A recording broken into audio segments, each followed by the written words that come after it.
ಇದ್ದಕ್ಕಿದ್ದಂತೆ ದೇವರ ದೀಪ ಆರಿ ಹೋದರೆ ಏನರ್ಥ? ಹಿಂದೂ ಮನೆಗಳಲ್ಲಿ ಪ್ರತಿದಿನ ಬೆಳಗ್ಗೆ ಮತ್ತು ಸಂಜೆ ಪೂಜೆ ಮತ್ತು ಆರತಿ ಮಾಡಲಾಗುತ್ತದೆ.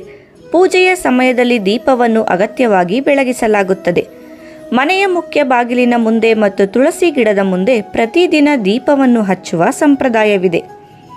ಅದೇ ಸಮಯದಲ್ಲಿ ಪೂಜೆಯ ಸಮಯದಲ್ಲಿ ದೀಪವು ಇದ್ದಕ್ಕಿದ್ದಂತೆ ಆರಿ ಹೋದರೆ ಅದನ್ನು ಕೆಟ್ಟ ಶಕುನ ಅಥವಾ ಅಶುಭವೆಂದು ಪರಿಗಣಿಸಲಾಗುತ್ತದೆ. ಪೂಜೆಯ ದೀಪವು ಆರಿ ಹೋದರೆ ಅದು ಏನನ್ನು ಸೂಚಿಸುತ್ತದೆ? ಪೂಜೆಯ ದೀಪ ಆರಿ ಹೋದರೆ ನಾವು ಏನು ಮಾಡಬೇಕು ಎಂಬುದನ್ನು ಈ ವಿಡಿಯೋ ಮೂಲಕ ತಿಳಿಯೋಣ. 1. ಮೊದಲಿಗೆ ದೇವರ ದೀಪ ಬೆಳಗುವುದರ ಮಹತ್ವನ ತಿಳಿಯೋಣ. ದೇವರು ಮತ್ತು ದೇವತೆಗಳ ಆರಾಧನೆ, ಹವನ, ಪಾರಾಯಣ ಅಥವಾ ಯಾವುದೇ ಶುಭ ಕಾರ್ಯಕ್ರಮದ ಸಮಯದಲ್ಲಿ ದೀಪವನ್ನು ಬೆಳಗಿಸುವುದು ಮಂಗಳಕರವೆಂದು ಪರಿಗಣಿಸಲಾಗುತ್ತದೆ. ದೀಪವನ್ನು ಬೆಳಗಿಸುವುದರಿಂದ ಜೀವನದ ಅಂಧಕಾರ ದೂರವಾಗುವುದಲ್ಲದೆ ಮನೆಯಲ್ಲಿರುವ ನಕಾರಾತ್ಮಕ ಶಕ್ತಿಯೂ ದೂರವಾಗುತ್ತದೆ.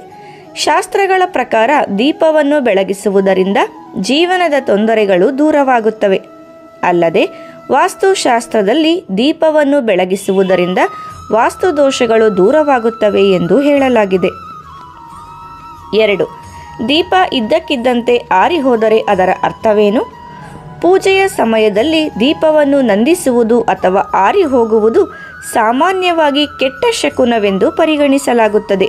ಪೂಜೆಯ ಸಮಯದಲ್ಲಿ ದೀಪವು ಆರಿ ಹೋದರೆ ಅದು ದೇವರು ಮತ್ತು ದೇವತೆಗಳು ನಮ್ಮ ಮೇಲೆ ಅಸಮಾಧಾನಗೊಂಡಿದ್ದಾರೆ ಎನ್ನುವುದರ ಸೂಚಕವಾಗಿದೆ.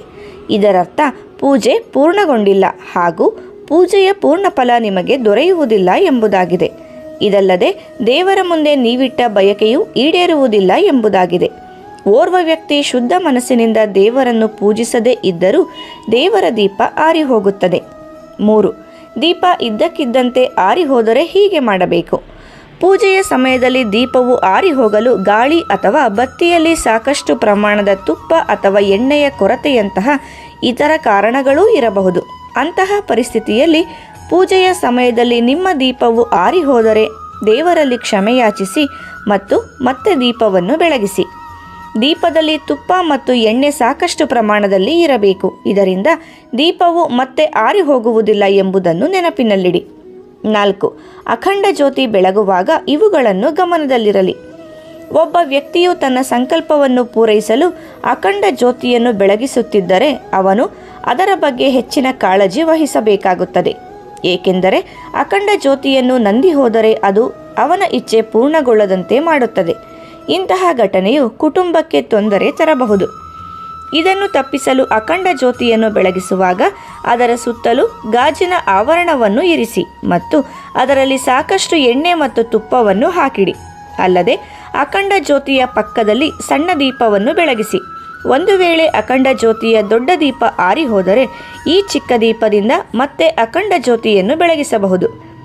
ನಾವು ಮಾಡುವ ಪೂಜೆ ದೇವರಿಗೆ ಹಿಡಿಸದೇ ಇದ್ದಾಗ, ಯಾವುದೋ ತೊಂದರೆಗಳು ಎದುರಾಗುತ್ತಿರುವಾಗ, ನಾವು ಬೇಡಿಕೊಂಡ ಆಸೆಗಳು ಈಡೇರಲು ಸಾಧ್ಯವಿಲ್ಲ ಎಂದಾಗ ದೇವರ ದೀಪವು ಆರಿ ಹೋಗುತ್ತದೆ. ಆ ಸಮಯದಲ್ಲಿ ದೇವರ ಬಳಿ ನೀವು ಕ್ಷಮೆಯನ್ನು ಕೇಳಿ ಮತ್ತೊಮ್ಮೆ ಆ ದೀಪವನ್ನು ಬೆಳಗಬಹುದು. ಎಲ್ಲರಿಗೂ ಶುಭವಾಗಲಿ.